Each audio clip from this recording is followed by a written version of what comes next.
Why getting to yes is killing your sales and how to fix it. Yes is the most dangerous word in business, and your sales are suffering for it. Hey, it's Chris Voss. Is it weird to think a client's yes might not really mean yes? You heard, this looks great.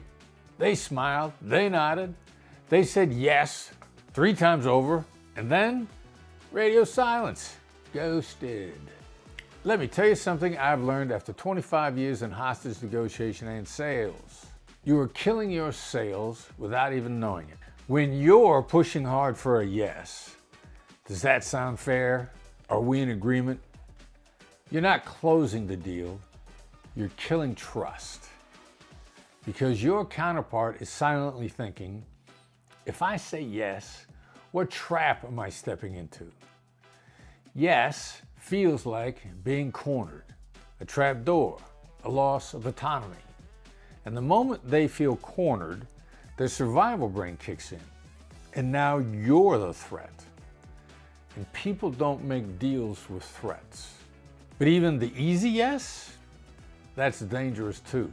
The friendly yes, the let's circle back yes, the sure this looks good yes, that one feels better, but it's even more lethal. Why? Because it's counterfeit, a false yes. It gives you false hope. They're not saying yes to commit, they're saying yes to escape. And now your follow-ups, your emails, your calls feel like chasing a ghost. The solution? No-oriented questions. Questions that seek no. Here's the fix. Make no your new best friend. Stop chasing yes. Start designing conversations where the other person feels safe to say no. Because when people say no, it makes them feel safe. It makes them feel protected. Let them feel protected. Let them feel in control. Start with questions like, is now a bad time to talk? Would it be ridiculous to consider another option? Is this a bad idea? These are called no-oriented questions, and they make you a non-threat. They buy clarity, honesty, and real engagement. Here's what's happening behind the scenes. Humans are twice as motivated to avoid a loss than to gain something of equal value. So every yes feels risky. Every yes feels like potential loss. But saying no, that's safe. It's autonomy. It's protection. When someone says no, they're actually opening the door to real conversation. No is not rejection.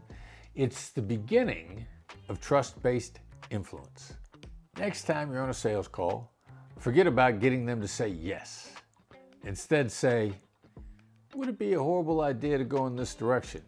Or, are you against talking about pricing? And then, shut up. Let them lean in. Let them engage. Let them tell you the truth. Let them tell you what the real barriers are, if any. Chasing yes is costing you trust. Getting to know is how you build it.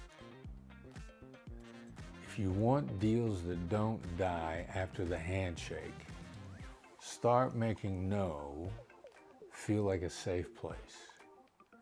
Control is an illusion. Collaboration is the game. Now ask yourself, are you still addicted to yes?